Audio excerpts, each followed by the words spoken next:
Bismillahirrahmanirrahim. Assalamualaikum warahmatullahi wabarakatuh. Waalaikumsalam warahmatullahi wabarakatuh. Innal hamdalillah nahmaduhu wa nasta'inuhu wa nastaghfiruh wa na'udzu billahi min shururi anfusina wa sayyiati a'malina. May yahdihillahu fala mudilla lahu wa may yudlil fala hadiya lahu. Asyhadu an la ilaha illallah wahdahu la syarika lahu wa asyhadu anna Muhammadan abduhu wa rasuluh. Amma ba'd. Allahumma shalli ala Muhammad wa ala ali Muhammad. Kita lanjutkan kajian kitab usul fikih bab al-am beko.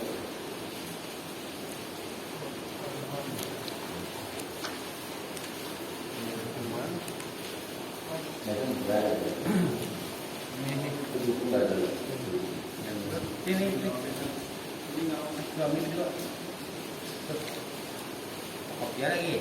Iya.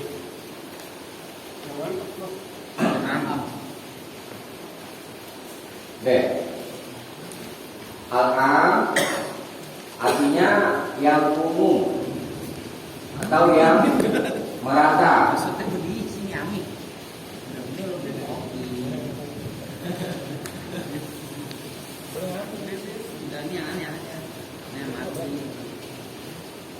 Saya ulangi. Al-am artinya yang umum atau yang merata.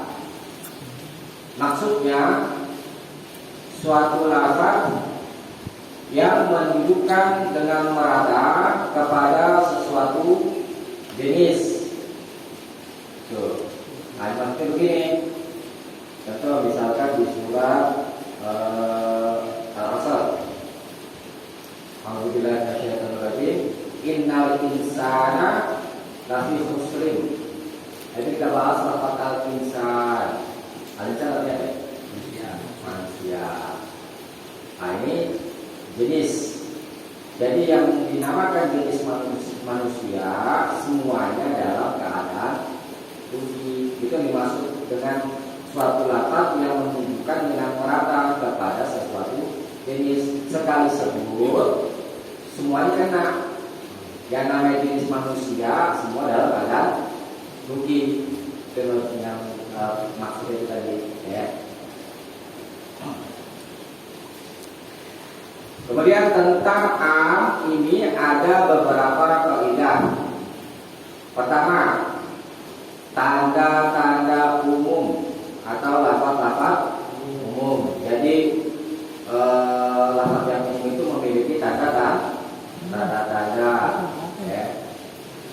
Tanda yang pertama yaitu huruf lafaz man. Ya. Yang sudah belajar bahasa Arab, man di sini adalah isim syarat yang menjadikan fi'il mudhari. Ya. Contohnya may yakmal, man siapa saja yang yakmal beramal atau berbuat su'a kejahatan atau keburukan, yujza bih, maka yujza dia dibalas bih dengannya, dengan sebab kejahatan itu. Nah, jadi yang kita pelajari adalah lafaz man. Lafaz man ini umum. Siapa saja, ini kan untuk orang yang berakal man. Siapa saja yang berakal, kalau dia melakukan perbuatan jahat maka akan dibalas, yaitu lafaz man pertama untuk yang berakal. Karena yang kedua ma ini artinya apa saja. Ini untuk yang tidak berakal. Wa ma tunfiqu min khairin yuwaffa ilaikum. Wa dan ma apa saja yang tunfiqu kamu infakkan min khairin dari kebaikan, yuwaffa ilaikum maka akan disempurnakan untukmu, dibalas kebaikannya. Nah, yang kita pelajari adalah lafaz ma. Ma ini untuk yang tidak berakal. Apa saja yang berupa kebaikan, apakah itu uang atau benda untuk diberikan kepada orang lain yang bermanfaat, itu akan dibalas. Kalau inginkan akhirat, dia mesti niat menginfakkan itu karena Allah.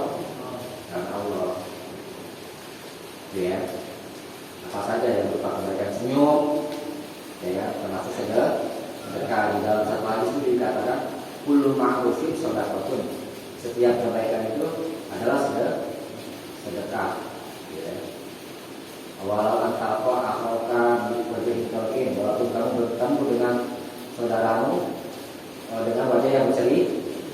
Cuma kalau yang dibicarakan infak itu adalah harta, ya. Harta yang kamu infakkan, maka kan dibalas. Kemudian manfaat itu digunakan kepada harta yang baik perolehannya, harta yang diperoleh dengan jalan yang tidak baik, kemudian diberikan kepada jalan yang tidak baik, itu bukan infak namanya. Infak itu khusus kebaikan. Kayak itu. Jadi lafaz ma ini juga isim syarat, ya, yang menjazam fi'il mudhari. Kemudian yang ketiga lafaz kullun. Kalau kita temui di dalam Al-Quran atau hadis, ya, kalau kita menemukan lafaz kullun itu menunjukkan lafaz am, maknanya umum. Kullu nafsin, kullun artinya setiap atau semua atau tiap-tiap. Kullu nafsin, setiap yang bernyawa, za'iqatul maut, maka dia akan merasakan kematian. Ya. Kemudian yang keempat, lafaz jami'. Contohnya huwallazi khalaqalakum ma fil ardi jami'an. Huwa, dialah Allah allazi yang khalaqa, telah menciptakan, lakum, untukmu, ma, apa saja yang ada di fil ardi, di bumi, jami'an, semuanya. Tuh. Yes, semua yang ada di bumi itu untuk kamu. Ini dari ayat ini diambil kaidah al-aslu fil asya al-ibahah. Hukum asal tiap sesuatu itu mubah, yang berhubungan dengan urusan keduniaan, karena lafaznya am, jami'an semuanya. Nah, kecuali nanti ada larangan-larangan seperti misalnya daging babi, ya. Nah, itu dilarang. Jadi, tetapi hukum asalnya mubah karena dia urusan keduniaan. Ya. Kemudian yang kelima, an-nakiratu ba'da nafyi. An-nakirah ini isim yang tidak tertentu, gampang begini ya. Sebagai belum belajar bahasa Arab. Kalau kita temukan di dalam Al-Quran atau hadis yang bertanwin, itu ya gampangnya. Yang bertanwin, misalkan itu. Ini nanti kita tidak lain. Yang bertanwin itu namanya isim nakirah, ya. Ba'da yang terletak setelah nafi, setelah huruf nafi. Tuh. Atau isim atau fi'il yang maknanya nafi itu menidakkan, artinya. Contohnya, wattaqu yauman, wa ittaqu, takutlah, yauman, kepada satu hari, lah, ini nafi yang tidak ada tajzi, nafsun, yang tidak ada nafsun seorang pun, tajzi, apa namanya? Apa itu ada di surat Al-Baqarah. Segala diri kamu di saat hari yang tidak ada seorang pun dapat melepaskan, tajzi, melepaskan, itu di sampingnya ada itu. Tidak ada seorang pun yang dapat melepaskan an-nafsin, dari seseorang, syai'an, sedikit pun. Ini surat Al-Baqarah ayat 48. Nah, coba kita rinci dulu. Huruf nafinya di situ adalah la, artinya tidak atau tidak ada. Isim nakirohnya nafsun, bertanwin itu. Isim kata benda, isim itu kata benda, nama-nama orang, nama-nama hewan, terus nama-nama tumbuh-tumbuhan, nama-nama benda-benda mati. Nah, bertanwin deh, ya. Nafsun ini isim nakiroh, menunjukkan kepada sesuatu yang tidak tertentu ya siapa saja orangnya. Nah, isim nakiroh ini jatuh setelah nafi. Mana huruf nafinya? La. Maka nafsun di sini am. Siapa saja tidak dapat melepaskan. Dari siapa? Nafsin juga sama ini. Ini isim nakiroh jatuh terletak setelah nafi. Nafsin yang kedua juga am. Karena dia isim nakiroh yang terletak setelah nafi. Syai'an juga am. Jadi ada 3 sebenarnya di sini. Tuh, ya. Sesuatu pun. Jadi tidak ada pada hari itu, ya. Pada hari kiamat seseorang dapat melepaskan, maksudnya menolong seorang pun dari sesuatu pun. Nah itu semuanya am. Terus Nabi bisa memberi syafaat. Nah itu dengan izin Allah. Hukum asalnya tidak ada seorang pun yang dapat menolong. Itu nanti dikecualikan keluar dari keumuman. Yang kita bahas ini kan keumumannya. Jadi kalau isim nakiroh, ini ciri-cirinya bertanwin. Kalau terletak setelah nafi, maka maknanya am. Dia termasuk lafaz yang am. Jadi siapa saja, tidak ada yang bisa menolong siapa saja. Dari sesuatu itu. Jadi kami ya. Kemudian yang keenam, surat Al-Isra ayat 11, lafaz ayun. Ayun termasuk lafaz am. Nah, ayun, ini ayyan, ayyama, ayyam apa? Al-Isra. Ayyama tad'u falahul asmaul husna. Ayyam ini adalah lafaz am, menunjukkan kepada apa saja di sini. Ayyama apa saja yang tad'u kamu seru, ya. Falahul asmaul husna, maka dia Allah memiliki nama-nama yang baik kalau mau berdoa, ya kan. Berdasarkan ayat ini boleh kita menyebut nama-nama Allah yang mana saja. Ya Rahman, terus Ya Rahim. Ada dalam berdoa kita memuji Allah dulu. Apa saja berdasarkan ayat ini karena maknanya di sini ada 6 lafaz yang menunjukkan am. Pertama man, kedua ma, ketiga kulun, kemudian yang keempat jami'un, kemudian isim nakirah terletak setelah nafi, kemudian lafaz ayun, ya. Memang mesti belajar bahasa Arab, ya, sedikit. Ini kalau nggak bisa belajar.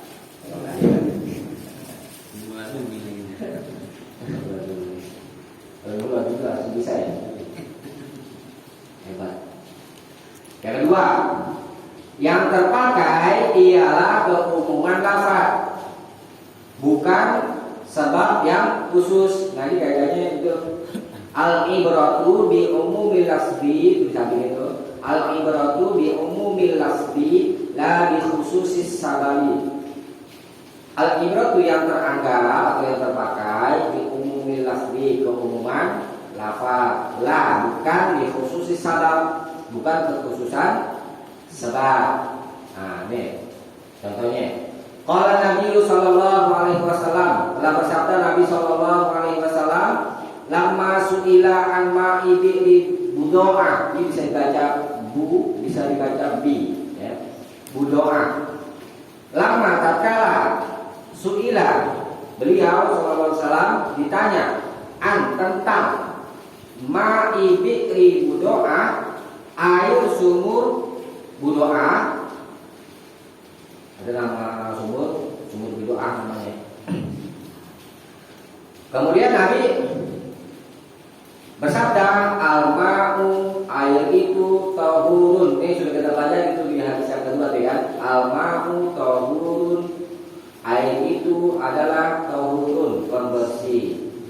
La yunajjisuhu syai'un, la tidak ada mencacat syai'un sesuatu pun. Yunajjisuhu yang dapat menajiskan. Najiskan itu syai'un di sini nakiro jatuh terletak nafi, maknanya am, tadi sudah kita pelajari, ya. Nah, ini hadis ini diriwayatkan oleh Imam Abu Daud dan Tirmidzi. Jadi Nabi bersabda seperti ini, dia memiliki asbabul wurud namanya. Kalau hadis disebut asbabul wurud, kalau Al-Quran disebut asbabul nuzul. Latar belakangnya, kenapa Nabi bersabda seperti ini? Ada ceritanya. Nabi pernah ditanya tentang air sumur bidoa, itu di sampingnya itu. Nah, ada sahabat yang bertanya, ana tawaddau min bi'li bidoa, apakah kami boleh berwudu min bi'li bidoa, dari sumur bidoa, wahia, sedangkan dia bi'run yutrahu fiha al-khiyadu.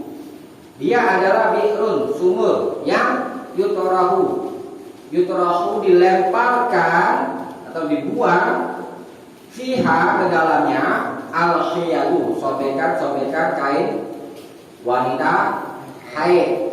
Kemudian walahmul kilabi, dan daging anjing, wanatnu, dan sesuatu yang berbau busuk. Faqala, lalu beliau bersabda itu, al-ma'u tahurun la yunajjisuhu syai'un.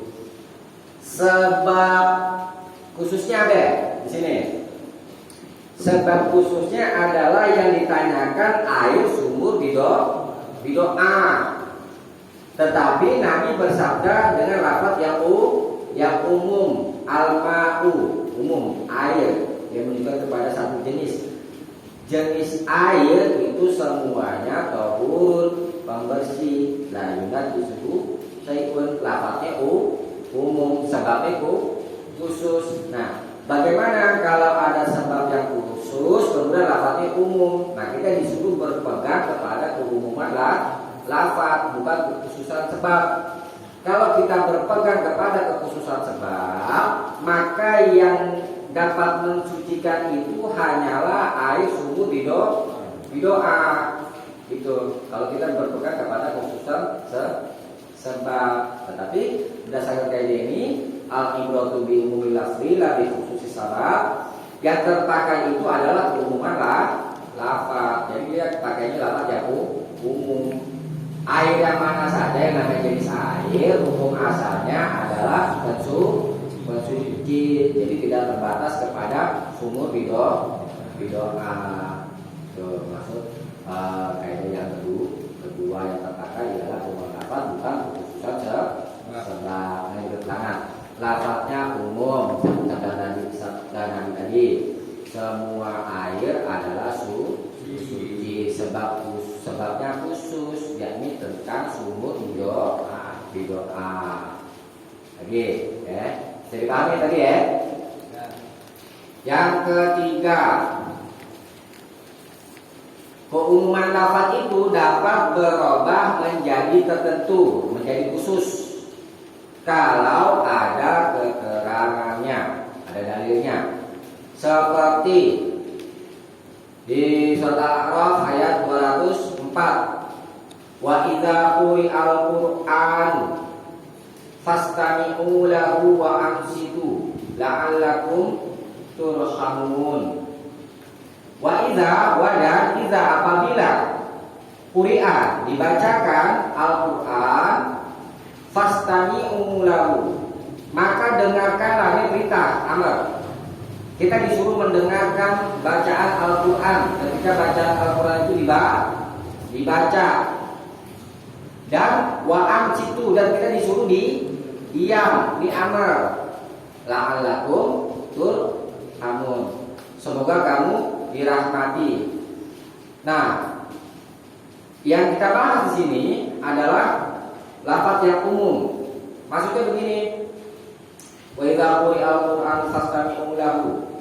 Apabila dibacakan Al-Quran, mau di dalam sholat atau di luar sholat. Kalau ada orang baca Al-Quran, kita disuruh nyimak dulu. Karena lafaz umum. Kita disuruh diem. Dan ya ada orang yang terwakil namanya total berdasarkan apa? Berdasarkan ayat ini dari kesudi dengerin karena matanya umum. Nah, tetapi keumuman ini berubah menjadi tertentu, ya. Keterangan ayat ini umum di dalam sholat dan di luar sholat. Wajib mendengar Al-Quran kalau ada orang membaca Al-Quran, ya.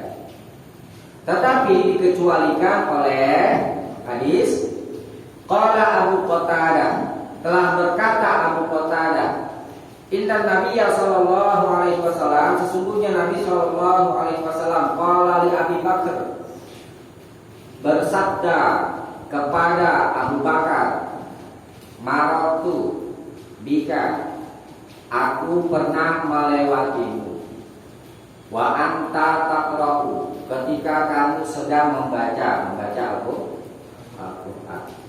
wa anta takhfidu, tetapi kamu takhfidu, merendahkan, min sautik, dari suaramu. Faqala, lalu dia berkata, Abu Bakar berkata, ini sesungguhnya aku sami'tu, sama'tu man najaitu, sesungguhnya aku telah memperdengar sama'tu telah memperdengarkan man najaitu, orang yang telah aku bermunajat kepadanya. Qala, kata Nabi, irfa, tinggikanlah, qalilan, sedikit, disuruh nyaringin suaranya, jangan pelan-pelan. Tapi jangan terlalu keras juga. Diriwayatkan oleh Abu Dawud, wa Tirmidzi dan Tirmidzi. Nah, hadis ini yang kita ambil istidlalnya, menunjukkan dalilnya bahwa ketika Abu Bakar membaca Al-Quran, Nabi lewat tuh, marotubik, aku pernah melewatimu. Artinya Nabi tidak menyimak betul-betul pembacaan Al-Quran yang dibaca oleh Abu Bakar, karena dilewatin aja sama Nabi. Kalau harus mendengarkan, berarti Nabi suruh diem, dengerin dia dulu sampai selesai gitu. Tapi Nabi hanya lewat. Nah, berdasarkan hadis ini, maka keumuman yang ada pada ayat tadi itu sudah dikhususkan, yakni yang disuruh fastami'u lahu, disuruh mendengarkan, wa ansitu, dan diam ketika sedang sholat. Bagi sholat imam baca jahar, kita suruh diam berdasarkan ayat ini. Beritanya itu fastami'u lahu wa ansitu. Tapi ada ya yang bacanya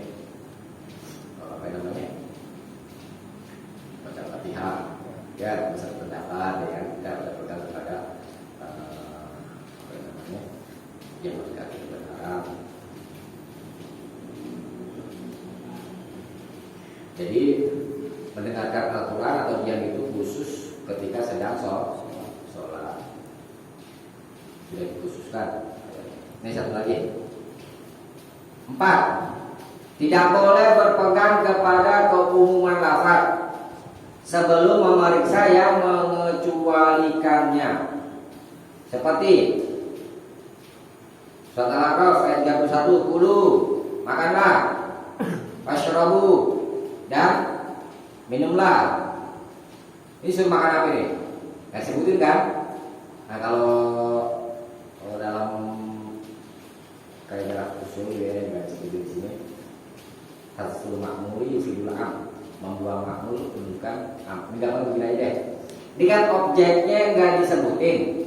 Makan apa atau minum apa itu menunjukkan umum. Babi masuk nggak? Masuk. Amal masuk. Karena lafaznya umum. Nah, kita tidak boleh berpegang kepada keumuman lafaz sebelum memeriksa yang mengecualikan. Jadi kita disuruh cari dulu